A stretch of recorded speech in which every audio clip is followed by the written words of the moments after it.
there. Good morning. It's Tuesday, and today is the day that we are in the I'm starting to launch a few new initiatives and get ready for a few new classes that are coming for me this week. So I'll be posting a little bit about that. I have upcoming, starting this weekend, the Sisters of the Sphinx class, which is a class about the Sphinx in statuary and world mythology. And also, it's a class about how we know what we know. And there's also coming up our Weret Hekau Isis Priestess training, which begins at the end of the month, which is part of like a larger ecosystem of teachings that have developed.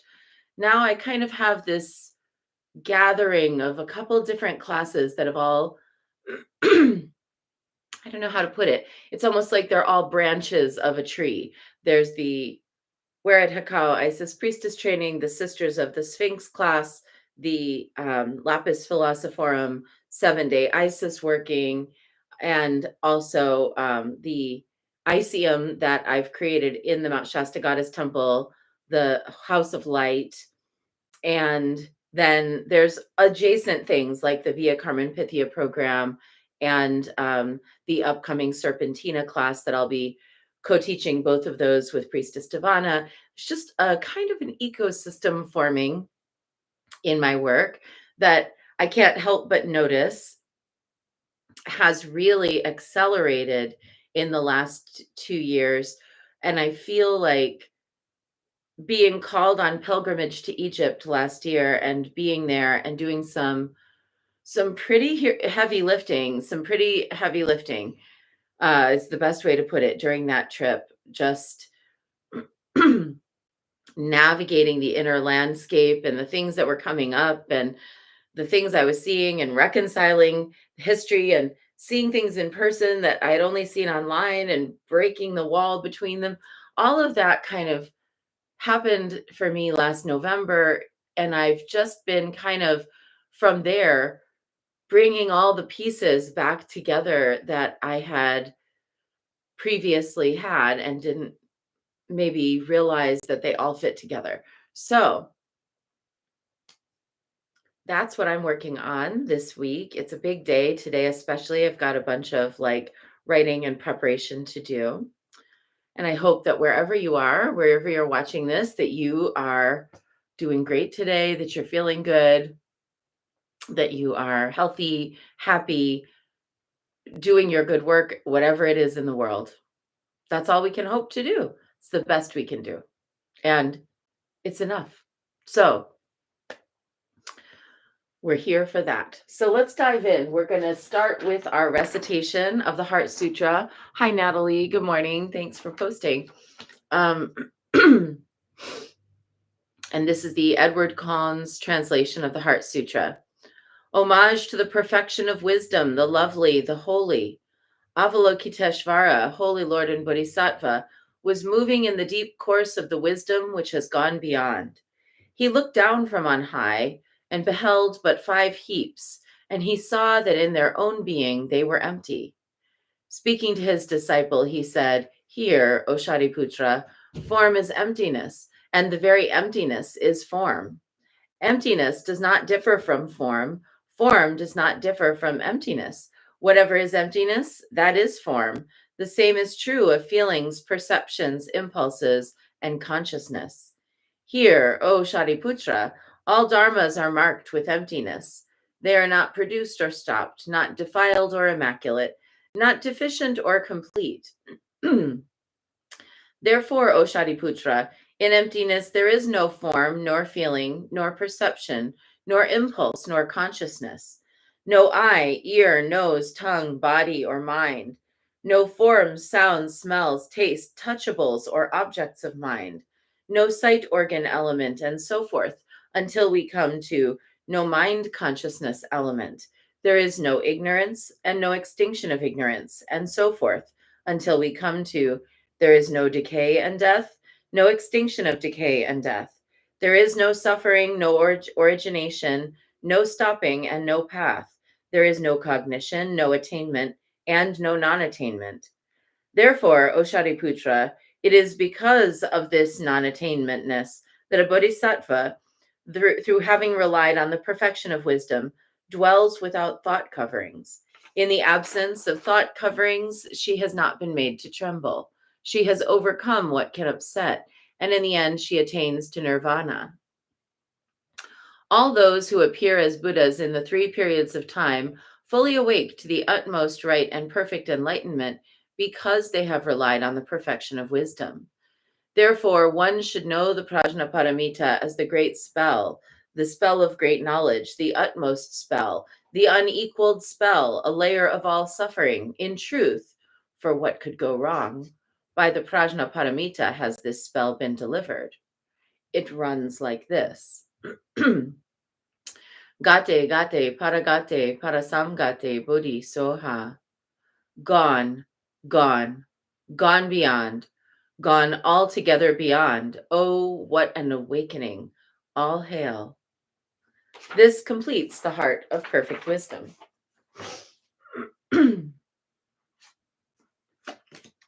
And let's see what our card has to say today. What's the message that wants to come forth?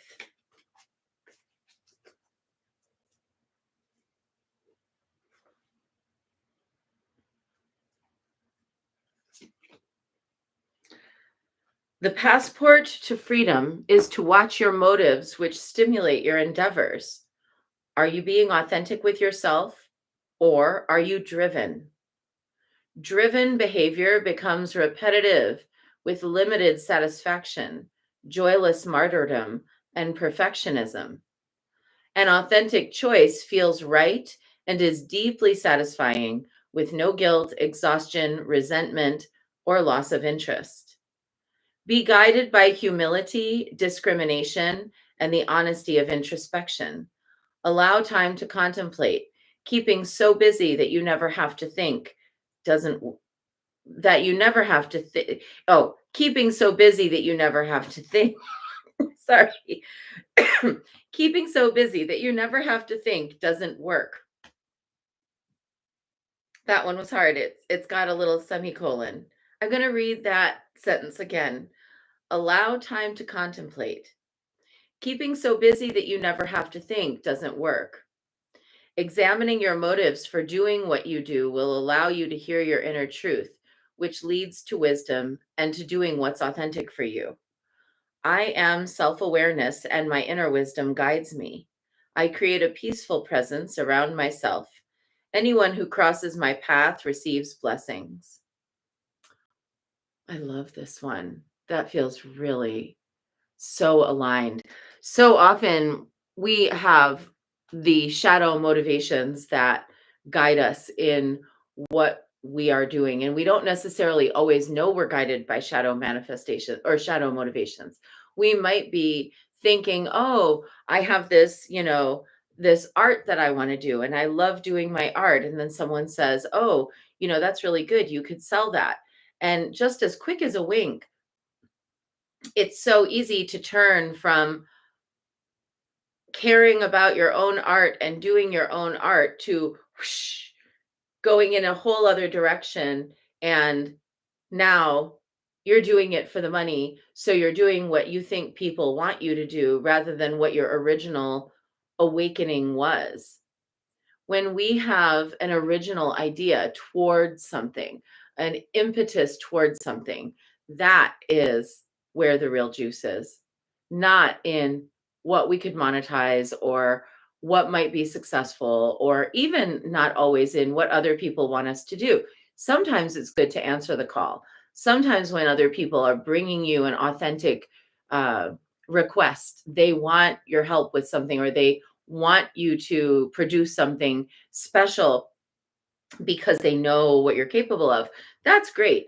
But I'm not talking about that. I'm talking about when we start to create based on thinking about what is that's going to sell, or when we create based on what we think will get us the most likes or views, or when we create based on what we think the dominant view should be, or when we create based on kind of forcing something that isn't ripe yet, even. And when we do all those things, which we all do, anyone who's a creator has done those things. We've been through it. We've had those moments of like creating in a sense of pressure to conform, or creating based on what we think is going to be popular. It's easy to fall prey to this kind of thinking. But the minute that we do, our true motivation, which is to create something that expresses the inner voice and the depth of richness that's there, it's like whisked away in this other motivation. And then that other motivation becomes the dominant motivation. And then we wonder why we feel drained. Let me put it this way. How many times have you heard recording artists say that after performing their hit song, that one that went, platinum or whatever, how often do they say that they get tired of having to perform it night after night after night in a concert venue? Quite often.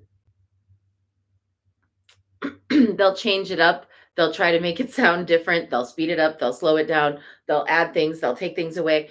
They are desperate to have some original feeling and not to have to replicate that one sort of thing over and over. And unfortunately, the replication of that one thing over and over is what sells tickets to the concerts.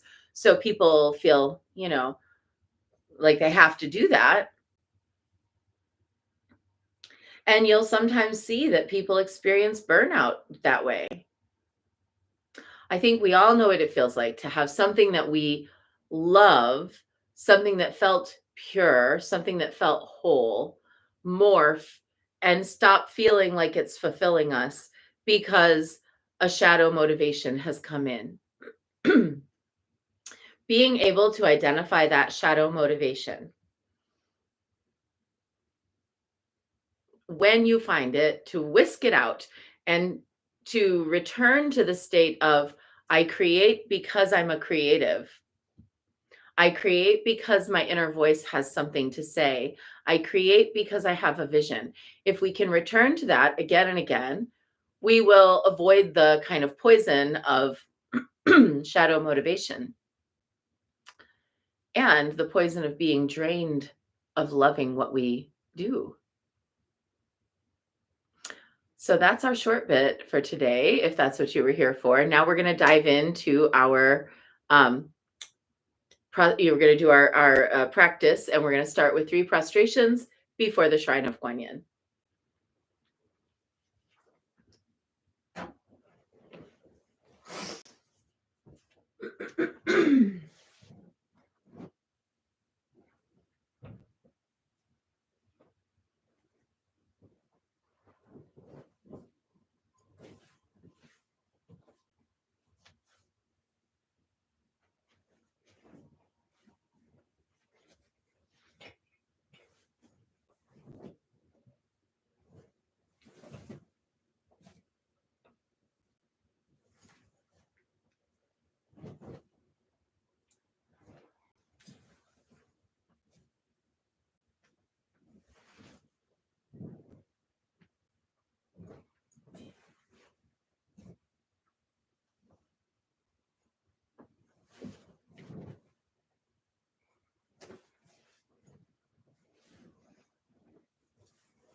And let's take refuge.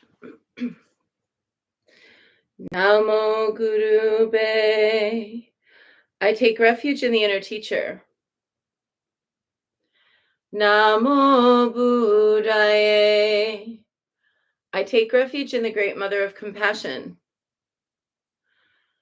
Namo Dharmaye. I take refuge in the wisdom of the ages. Namo Sangaye. I take refuge in the community of practitioners. And let's set our intention, a person, place, situation, or circumstance that will benefit from today's practice.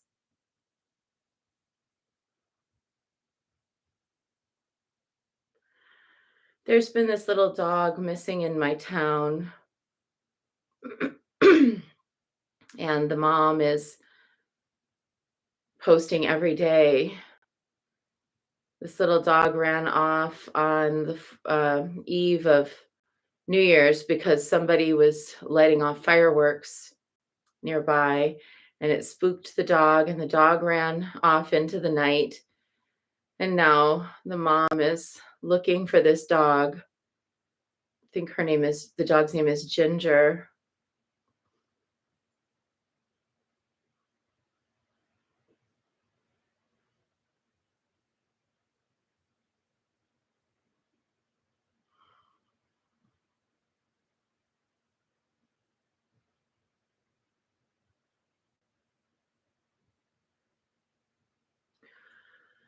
And let's recite the four immeasurables. May I be a source of loving kindness in this world and all worlds, bringing a generous heart to all of my thoughts and doings.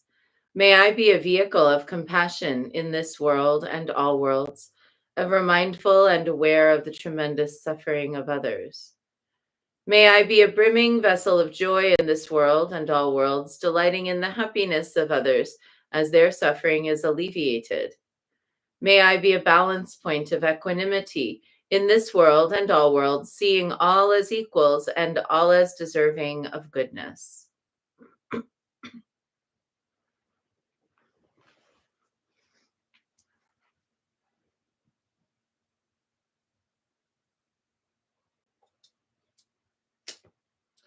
I light this candle as a symbol of the enlightening Dharma way. May it shine brightly for the benefit of all beings.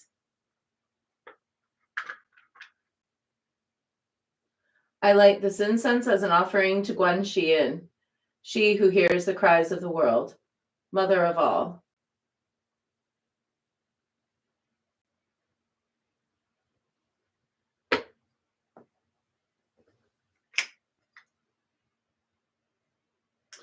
Omahum.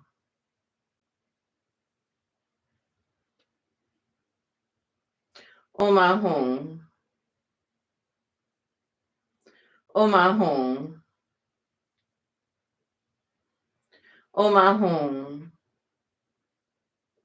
Omahum. Omahum. Omahum.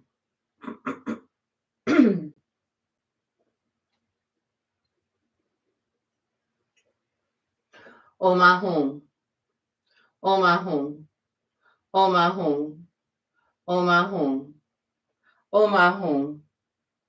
Omahum. Omahum.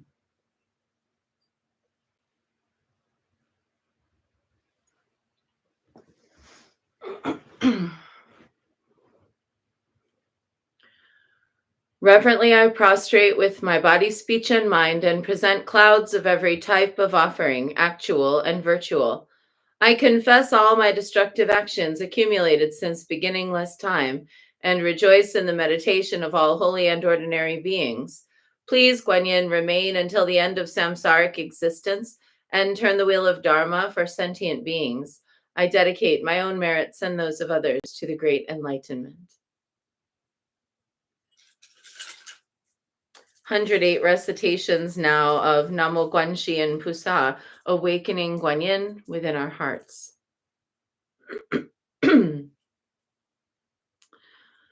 Namo Kuan Yin Pusa, Namo Kuan Yin Pusa, Namo Kuan Yin Pusa, Namo Kuan Yin Pusa, Namo Kuan Yin Pusa, Namo Kuan Yin Pusa, Namo Kuan Yin Pusa, Namo Kuan Yin Pusa. Namo Kuan Yin Pusa,